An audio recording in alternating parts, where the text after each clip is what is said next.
The diplomatic vessel called the Serenity of Stars hung in the void between galaxies like a jewel suspended in endless darkness. And inside its massive halls, the fate of a small blue planet was about to be decided. Ambassador Vethrix of the Solani hegemony stood with his 4 arms crossed over his armored chest, watching the newest species to request membership in the Galactic Conclave with something between boredom and contempt. These creatures called themselves humans, and they came from a world they named Earth, a tiny speck of rock orbiting an unremarkable yellow star in an unfashionable corner of the galaxy. Had seen many species petition for membership over his 300 years of service, and he had learned to judge them quickly by what they chose to display. The Kethvori had brought their plasma lances and graviton shields.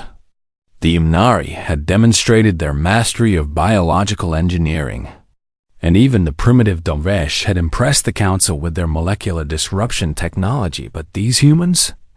These soft, fleshy creatures with their dull teeth and flat nails had brought a collection of rocks.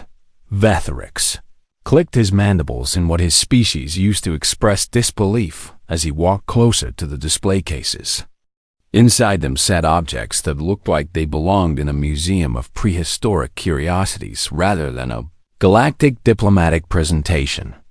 There were stones that had been chipped and shaped into crude edges, wooden shafts with sharpened rocks bound to their ends with dried plant fiber, lengths of curved wood connected by twisted string, and blades of rough metal that showed the hammer marks of primitive forging. The placard beside the display read, "The tools that made us," in 17 galactic languages. Soft sound that his translator identified as polite laughter came from behind him, and Vethrix turned to see one of the Kethvori delegates examining the same display with obvious amusement. "Can you believe this?" The Kethvori whispered, his scaled face twisting into what passed for a smile among his kind. They actually seemed proud of these things. Vethrix was about to respond when he noticed one of the humans approaching them. She was tall for her species, with dark hair pulled back from her face and eyes the color of rich soil. And she wore a formal uniform decorated with small metal symbols that he assumed indicated her rank. "Delegates," she said, and her voice carried the warm confidence of someone who had faced skepticism before and remained untroubled by it. "I am Ambassador Elena Vasquez of the United Earth Coalition, and I would be honored to explain our exhibit if you have questions." The Kethvori made an excuse and slithered away. But Vethrix found himself curious despite his initial dismissal. There was something in the human's eyes, a quality his translators struggled to identify, that made him want to understand what could possibly make these creatures believe they're rocks and sticks worthy of galactic attention. "These are weapons?" he asked, gesturing toward the display with one of his lower arms. "Tools," Ambassador Vasquez corrected gently. "We use them for hunting."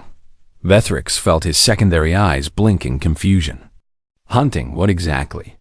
The human smiled, and his translator flagged the expression with 2 contradictory readings: social bonding and threat display. How strange that a single facial movement could mean both friendship and danger. "Everything," she said simply, before Vethrix could ask what she meant. A chime echoed through the hall, announcing that the formal presentations would begin shortly, and the human ambassador excused herself to join her delegation. Vethrix watched her go with a feeling he could not quite name. The presentation hall filled quickly with representatives from over 40 species, each taking their designated positions according to the ancient protocols of the conclave. The Solani delegation occupied a raised platform near the center, where Vethrix could observe the proceedings with all 4 of his eyes. The humans took their place at the speaker's podium, and Ambassador Vasquez began to address the assembly. "Honored delegates of the Galactic Conclave," she said, her voice carrying clearly through the translation systems. "We come before you not with weapons of war or demonstrations of destructive power, but with the story of how our species came to be what we are today.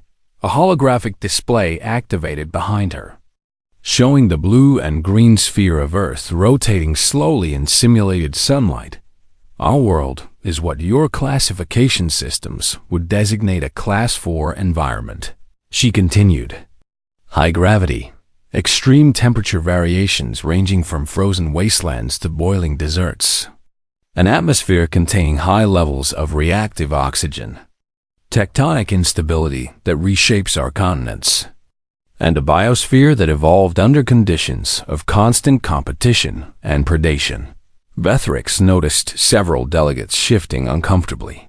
Class 4 worlds were rare, and the life that emerged from them was typically considered too dangerous or too unstable for meaningful diplomatic relations.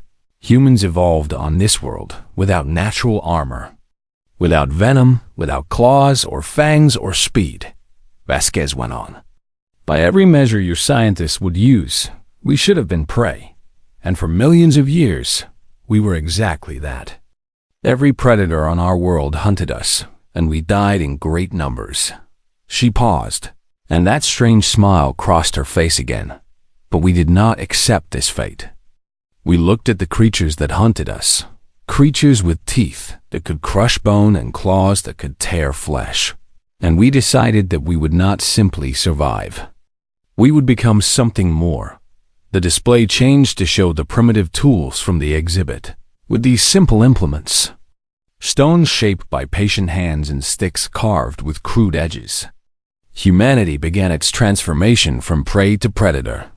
Not because we were stronger or faster or more deadly than the creatures around us, but because we learned to extend our reach, to multiply our force, to strike from distances that kept us safe from retaliation. Vethrix found himself leaning forward despite his skepticism. These tools may seem primitive to species who have mastered plasma and gravity and molecular manipulation, Vasquez said, and her voice dropped lower, carrying a weight that made the translator struggle to convey the full meaning. But I ask you to consider this. Every technology you possess, every weapon and shield and ship, began as an idea in a mind that first learned to think by shaping stone and binding wood. She looked out across the assembly, meeting eyes and optical sensors and sensory tendrils from dozens of worlds. We brought these tools today, not because we have nothing else to show you, but because they represent the moment when humanity stopped being victims and started being something else entirely. They are the foundation upon which everything we have built rests. And we are not ashamed of them. Ambassador Vasquez stepped back from the podium, and the hall fell into a silence that stretched longer than protocol typically allowed. Vethrix discovered that his contempt had transformed into something else. Something that felt uncomfortably like the first stirrings of unease. These humans spoke of becoming predators as though it were a point of pride, and he found himself wondering what exactly they had hunted with those primitive tools. The question would haunt him for days to come, and the answer, when it finally arrived, would change how he viewed humanity forever. 2 days had passed since the human presentation, and Vethrix could not stop thinking about what Ambassador Vasquez had said. He stood now in the reception hall, where a formal dinner was being held to allow the various delegations to mingle and discuss the day's proceedings. But his attention kept drifting toward the small group of humans gathered near the observation windows. They looked so harmless, he thought to himself. Their bodies were soft and unprotected, their movements slow compared to most spacefaring species, and their senses seemed limited to a narrow range of light and sound. By all rights, they should have been one of the weakest species in the galaxy, and yet something about them made him deeply uncomfortable. He was not the only one who felt this way. Across the room, he could see Junior Archivist Talon of the Imnari making her way toward the human delegation with obvious curiosity. The Imnari were scholars by nature, their bioluminescent bodies pulsing with colors that indicated their emotional states. And Talon's tendrils were flickering with the pale blue of academic interest. Varix found himself moving closer, pretending to examine a display of stellar maps while positioning himself within hearing range of the conversation. Ambassador Vasquez, Talon began, her voice carrying the musical quality common to her species. I have been researching your world since your presentation, and I find myself deeply confused by what I have learned. The human turned to face her with that polite smile that seemed to be their default expression. I would be happy to answer any questions you might have. Archivist, my confusion concerns your ecological position, Talon said, her tendrils curling thoughtfully. You see, I have spent many years studying the development of sapient species across the galaxy, and there are certain patterns that typically emerge. Go on, Vasquez encouraged. Species that achieve sapience and eventually space travel almost always evolve from one of two positions. Talon explained. They are either apex predators who developed intelligence to become more efficient hunters, or they are highly social prey animals who developed intelligence to better coordinate their defense against predators. And which do you believe humans are? Talon's bioluminescence shifted to a troubled purple. That is precisely my confusion. You are clearly highly social, which suggests prey origins, but your physical characteristics make no sense for a prey species. You lack the speed to flee, the armor to resist, the camouflage to hide, or the reproductive rate to absorb losses. A second human had joined the conversation, a broad-shouldered male that Vasquez introduced as cultural attach Marcus Webb. He carried himself with a relaxed confidence that Vethrix found oddly unsettling. You are correct that we were prey once, Webb said. For about 2 million years, everything on Earth wanted to eat us. Big cats, wild dogs, bears, giant reptiles. Even some very large birds found early humans to be easy meals. Then how did your species survive long enough to develop intelligence? Talon asked, her confusion now tinged with genuine fascination. Webb and Vasquez exchanged a look that Vethrix's translator flagged as dark amusement. Though he did not understand what could be amusing about the topic. We stopped being prey, Webb said simply. With those tools? Talon gestured vaguely toward the exhibit hall, where the human artifacts were still on display. The stones and wooden spears? At first, yes. But then we got creative. Webb activated a small holographic projector he wore on his wrist, and a series of images began to float in the air between them. They showed the progression of human tools from the crude stone implements Vethrix had seen in the exhibit to increasingly sophisticated devices. First came bronze weapons, gleaming and sharp. Then iron blades that looked capable of cutting through armor. Then something Webb called firearms, devices that used controlled explosions to launch small metal projectiles at incredible speeds. And finally, weapons that made even the Kethvori military attach across the room lean forward with sudden professional interest. These are clearly military weapons, Talon said, her tendrils now glowing with alarm. Weapons of war designed to kill other sapient beings. Some of them, yes, Webb admitted. But they all evolved from hunting tools. The same principles that let us kill animals for food also let us kill enemies in battle. But I asked about hunting. Talon pressed. What did your species hunt with those primitive tools? The ones you seem so proud of?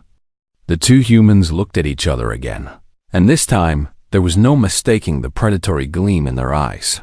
Everything, Vasquez said quietly. We hunted everything. Vethrix felt his exoskeleton tighten involuntarily. I do not understand, Talon said. Surely you mean small creatures, animals appropriate to your size and capabilities. No, Webb replied. I mean everything. Creatures larger than your transport vessels. Predators with claws longer than my arm. Animals so dangerous that every other species on Earth learned to avoid them. We hunted them all. That seems statistically improbable, Talon said, but her voice had lost its confident academic tone. Would you like to see? Webb asked. I can show you some of the creatures humanity has hunted over our history. I should warn you, though, that some delegates have found the images disturbing. Talon's tendrils flickered uncertainly, but her scholar's curiosity won out. Yes, I would like to see. Vethrix found himself moving even closer, no longer pretending to examine the stellar maps. Around him, he noticed other delegates doing the same.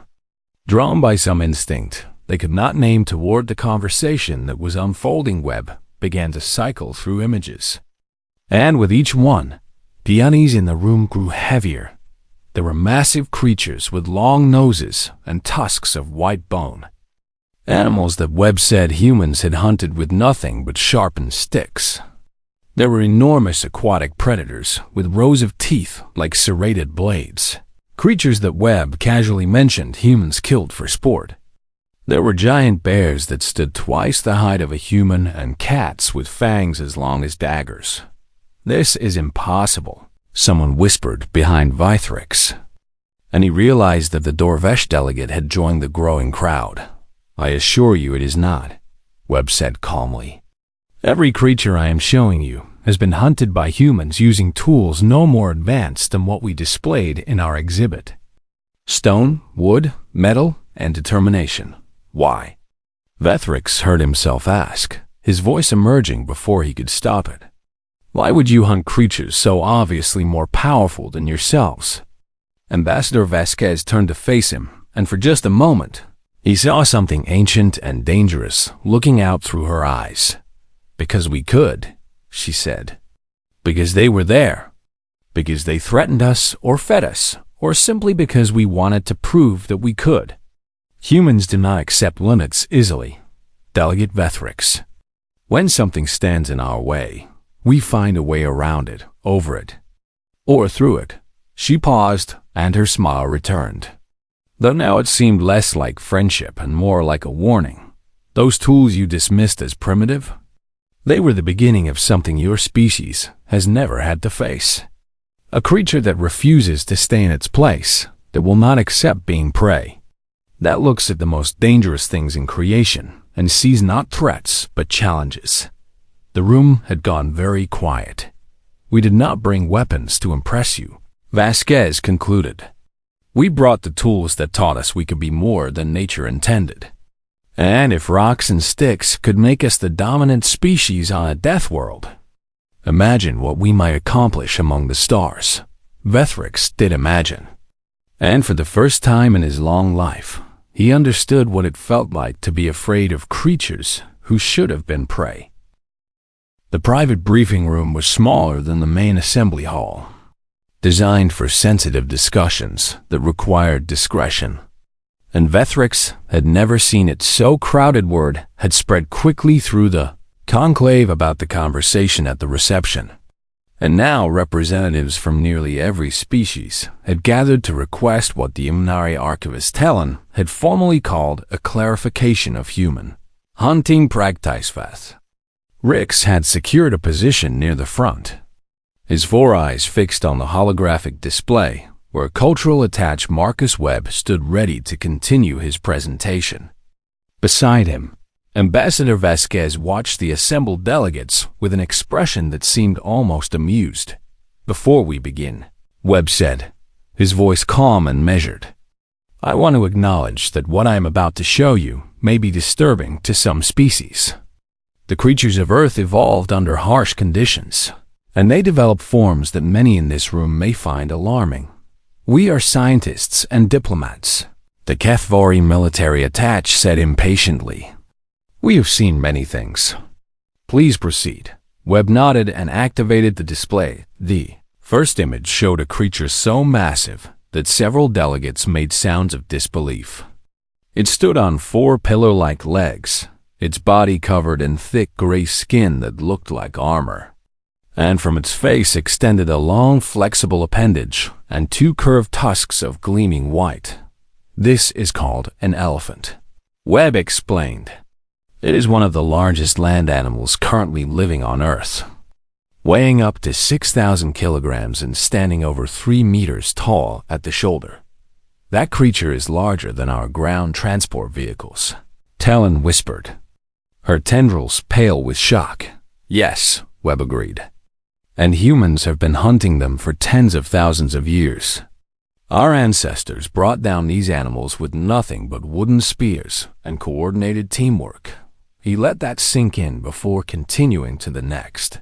Image this one showed an aquatic creature with a streamlined body, dead black eyes, and a mouth filled with rows of triangular teeth that looked designed for one purpose only. The great white shark, Webb said.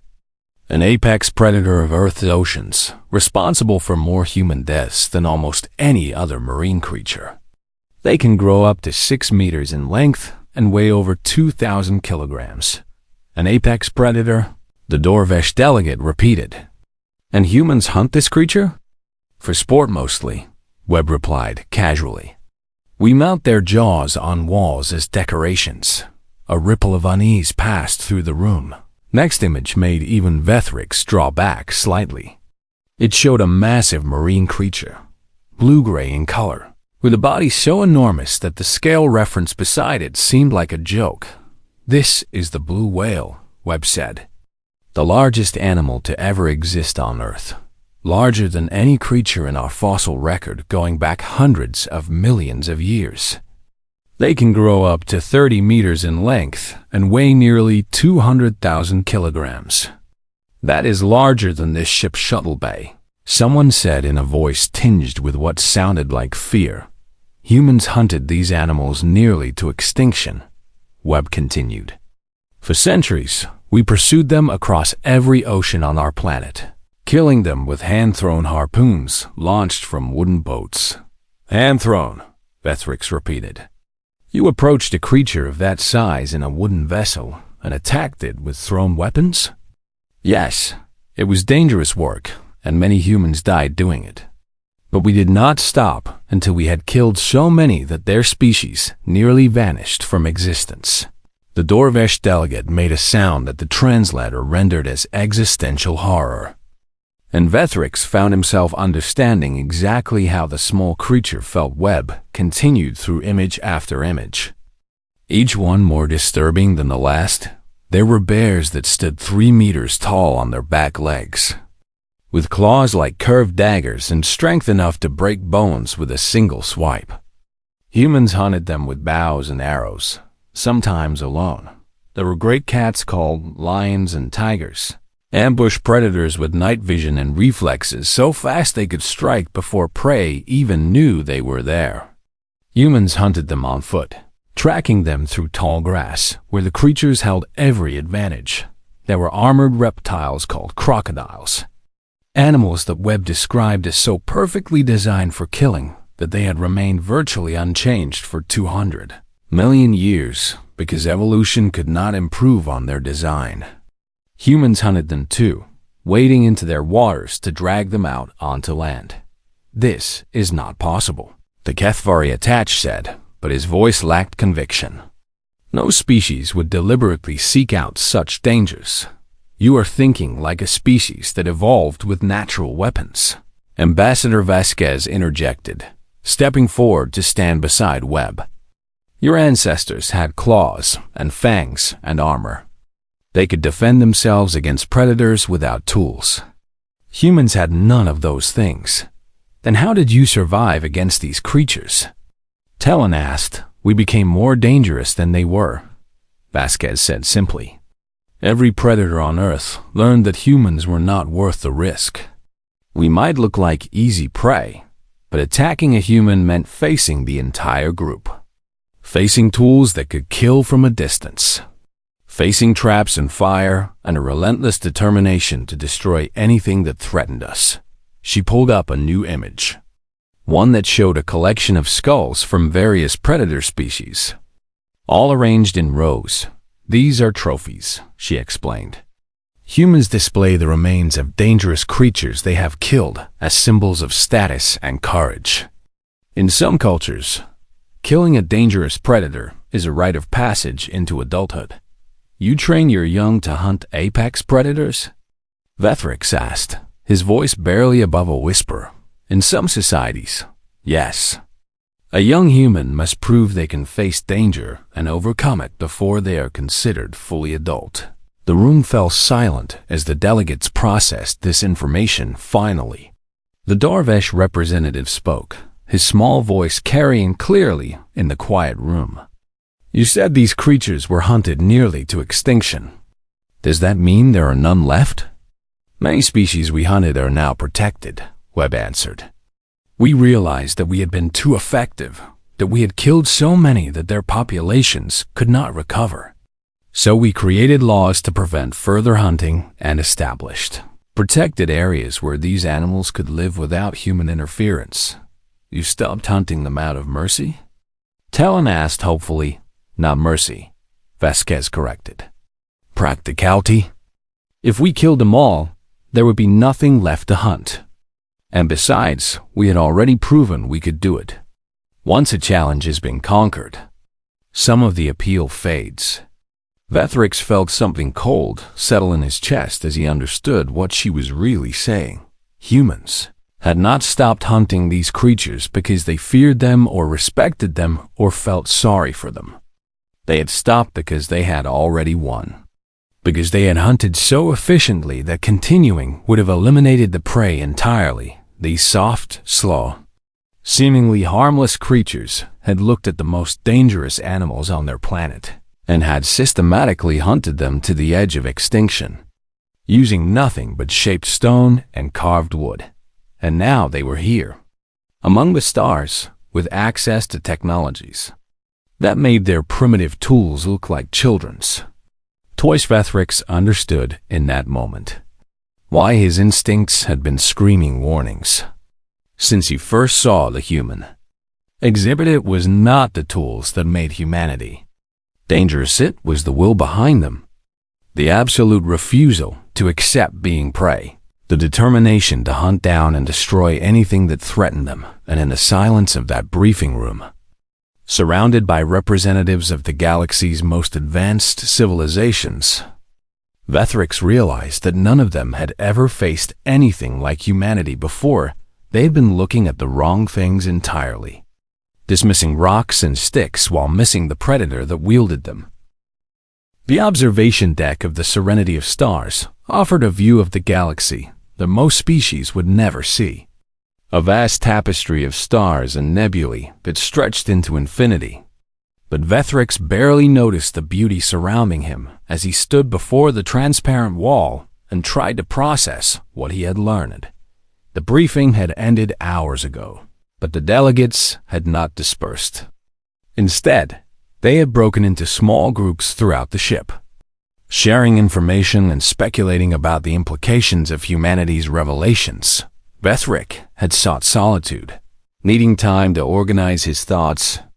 But he was not surprised when he heard footsteps approaching from behind. He turned to find Ambassador Vasquez walking toward him, 2 cups of steaming liquid in her hands. She offered one to him, and he accepted it automatically, though he had no intention of drinking anything humans had prepared. The Unari archivists have been very busy since the briefing, she said, moving to stand beside him and gazing out at the stars. They have been researching Earth's evolutionary history in their databases, cross-referencing our hunting practices with biological records. Have they found anything interesting? Vethrix asked, keeping his voice carefully neutral. They found something that has apparently spread through the entire conclave in the last few hours, Vasquez replied. Something that seems to have disturbed the other delegates even more than the hunting images. Vethrix knew exactly what she was referring to. He had heard the whispers passing between delegates, seeing the looks of horror and disbelief on faces that had witnessed galaxy-spanning wars without flinching. Persistence hunting, he said quietly. Ah, so you have heard about it. I have heard the term, Vethrix admitted, but I do not fully understand what it means. The Imnari archivists were speaking quickly, and my translator struggled to convey the full implications. Vasquez took a sip from her cup and nodded thoughtfully. Let me explain it properly then, so there are no misunderstandings. She turned to face him fully, and in the starlight, Her eyes seemed to hold depths he had not noticed before. "You asked during the briefing how humans could hunt creatures that were faster, stronger, and better armed than us," she began. "The answer is that we did not try to match their advantages. Instead, we exploited a weakness that almost no other predator on Earth could use." "What weakness?" "Endurance," Vasquez said. "Most mammals on Earth cool their bodies through panting. When they run, they generate heat, and they must stop periodically to let that heat escape through their mouths. They cannot run and cool themselves at the same time. And humans are different. Humans cool ourselves through sweating. We have millions of specialized glands in our skin that release moisture, and as that moisture evaporates, it carries heat away from our bodies. This means we can run and cool ourselves simultaneously. We can maintain physical activity for hours without overheating." Vethrix considered this information. "So humans can run longer than other creatures?"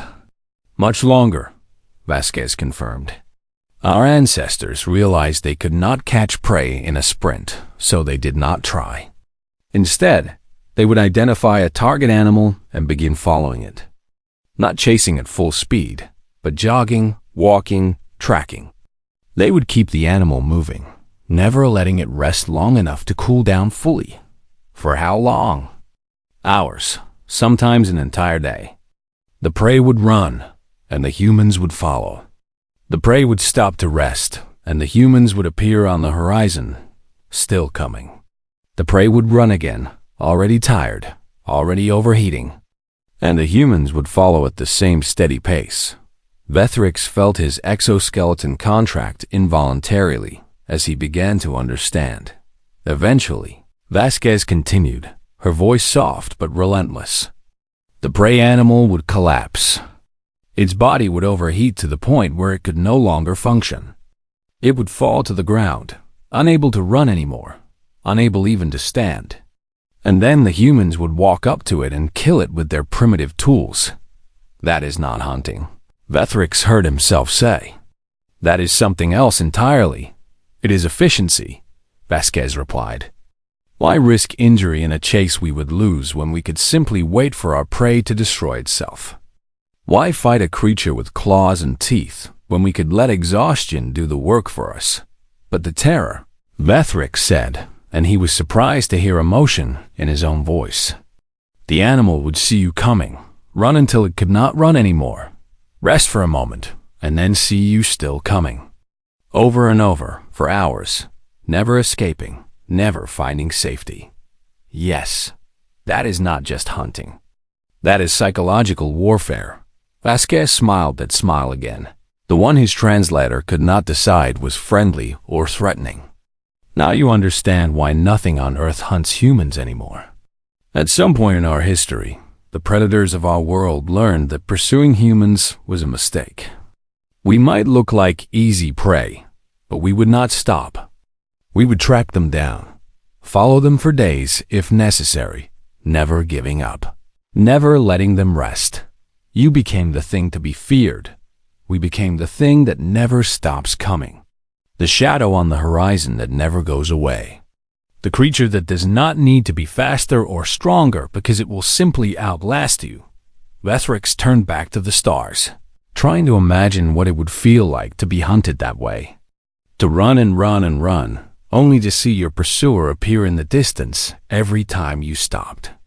To feel your body failing, your strength fading, your hope dying, while the hunters just kept walking toward you with those patient, relentless eyes. "The tools," he said finally. "They made you more efficient, did they not?" "Exactly," Vasquez agreed. A spear meant we did not need to exhaust prey completely. We only needed to get close enough to strike. A bow meant we could start the bleeding from further away, weakening the animal while staying safe from its defenses. Firearms meant we could kill before the prey even knew we were hunting. Each advancement shortened the chase, but never changed the fundamental truth behind it, Vasquez said. Humans are patient, adaptable, and absolutely relentless. We do not give up. We do not stop. We do not accept failure. If our current tools are not enough, we make better ones. If our current strategies do not work, we develop new ones. We keep trying until we succeed, or until there is nothing left of us to try. She turned to face him again. And in that moment, Vethrix saw clearly what he had missed before. This small, soft, seemingly harmless creature was the product of millions of years of evolution on a world where only the most determined survived. The Conclave has spent days discussing whether humanity deserves membership. Based on our technology, Vasquez said quietly. But technology is just the expression of something deeper. It is the will to survive, the refusal to accept limits, the determination to overcome any obstacle. That is what makes us who we are. And what will you do with that determination now that you are among the stars? Vethrix asked.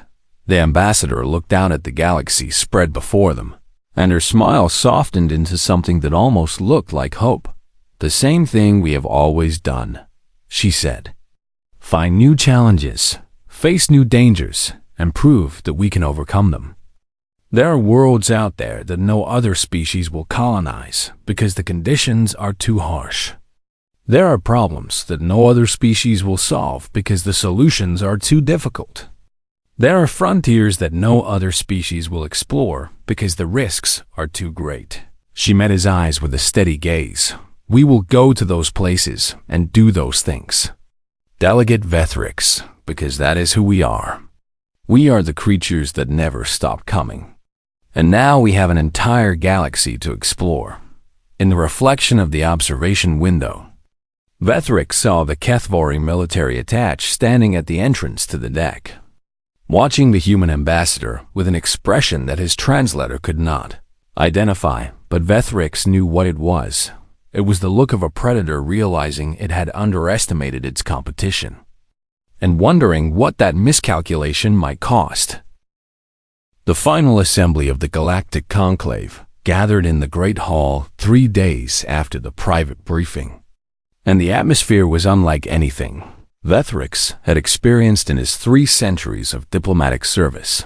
Every delegation had arrived early, filling the chamber to capacity as representatives from 42 spacefaring species took their positions. The usual pre-session chatter was absent, replaced by a heavy silence that seemed to press down on everyone present. The human delegation entered last, led by Ambassador Vasquez and flanked by Cultural Attach Webb and several other members of their team. They walked to the speaker's platform with the same calm confidence they had displayed throughout their visit, seemingly unaware of the weight of attention focused upon them, or perhaps, Vethrix thought, they were simply accustomed to being watched by those who were uncertain whether they were prey or predator. High Chancellor Morvith of the Imnari called the assembly to order, her bioluminescent tendrils glowing with the formal purple of official proceedings. We have gathered to render judgment on humanity's petition for membership in the Galactic Conclave, she announced, her voice resonating through the translation systems. In accordance with our ancient traditions, each delegation has been given time to review the evidence and form their opinion. We will now proceed to discussion before the final vote.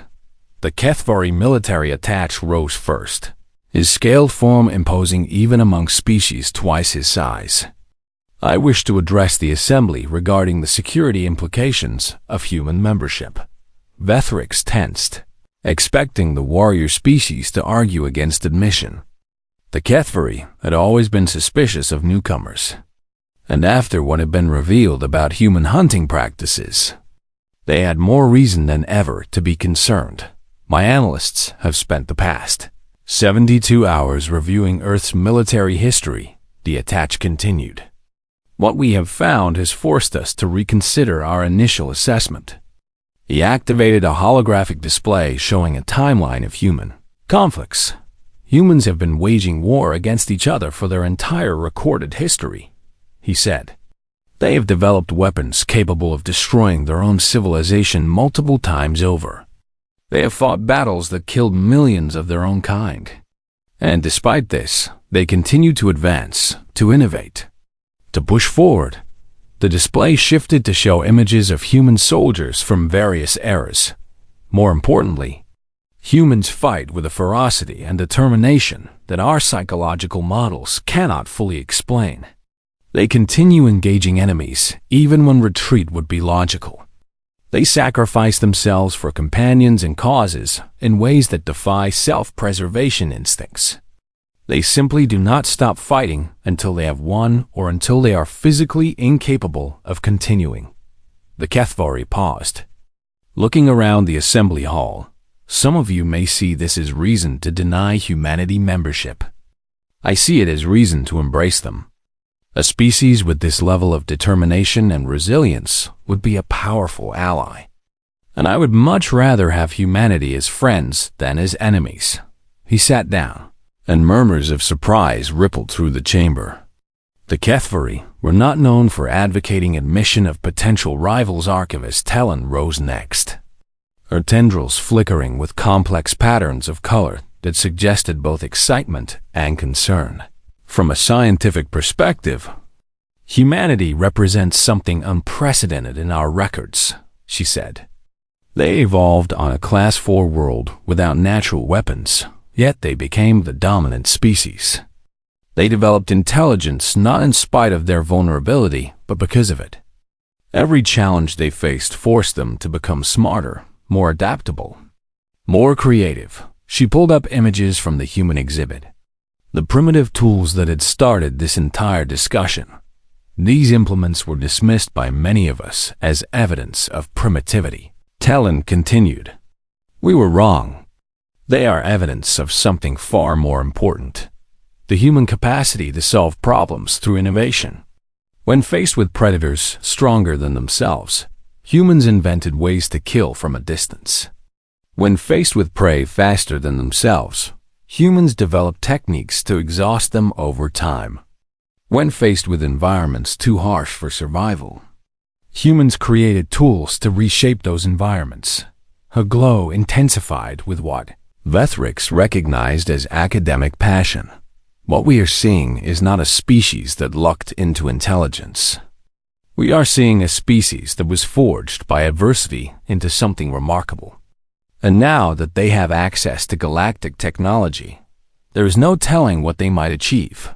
More speakers followed, each offering their perspectives on humanity. Some expressed concern about the aggressive tendencies revealed in their history. Others pointed to their capacity for cooperation and their willingness to protect endangered species they had once hunted. Still others simply expressed amazement that such a species could exist at all. Through it all, the human delegation sat quietly, watching and listening with those patient eyes that Vethrix now understood represented millions of years of evolutionary pressure. Finally, High Chancellor Morvith called for the vote. All delegations in favor of admitting humanity to full membership in the Galactic Conclave indicate your support. Vethrix raised all four of his arms round the chamber. Appendages and tendrils and manipulator fields rose in a wave that spread from one side to the other. Even species who had argued against admission during the discussion were voting in favor. The vote was unanimous. High Chancellor Morvith turned to Ambassador Vasquez with an expression that might have been a smile. Humanity is hereby granted full membership in the Galactic Conclave, with all the rights, responsibilities, and privileges that entails. Welcome to the galactic community. Vasquez rose and addressed the assembly. On behalf of the United Earth Coalition and all of humanity, I thank you for this honor. We look forward to contributing to the Conclave's mission of peace, exploration, and mutual advancement. The formal ceremonies concluded, and the assembly began to disperse into smaller groups for informal conversation. Vethrix found himself moving toward the human delegation. Drawn by an impulse he did not fully understand, Ambassador Vasquez saw him approaching and stepped forward to meet him. That familiar smile on her face. Delegate Vethrix, she said warmly. I believe I owe you thanks. Your support during the deliberations was noted and appreciated. I must apologize, Vethric said, the words coming more easily than he had expected. When I first saw your exhibit, I saw primitivity. I looked at rocks and sticks and saw a species that had nothing to offer. I did not understand what I was truly seeing. And what do you see now? Vethric studied her carefully, taking in the soft skin without armor, the flat teeth without fangs, the blunt nails without claws. Everything about her appearance suggested weakness, vulnerability. Prey, but he knew better now. I see a species that looked at armored predators with claws and fangs and venom, he said slowly, choosing his words with care, and decided to become something more frightening. I see a species that refused to accept the role nature assigned them, and instead created their own destiny. He paused, gathering his thoughts. I see why nothing on your world hunts you anymore. Vasquez extended her hand, and Vethric remembered that this gesture had originated as a way to demonstrate that one held no weapon. The irony was not lost on him that humans had made such a display necessary through their own effectiveness at violence. He reached out with one of his upper arms and grasped her hand in the human fashion. Give U.S. time out here among the stars, delegate, she said, and her voice was warm, but carried an undertone that made his instincts shiver. Nothing out here will hunt us for long either. Across the hall, delegates from dozens of species watched humanity take their place among the stars. Many were expressions of hope, seeing new allies and partners in exploration and discovery.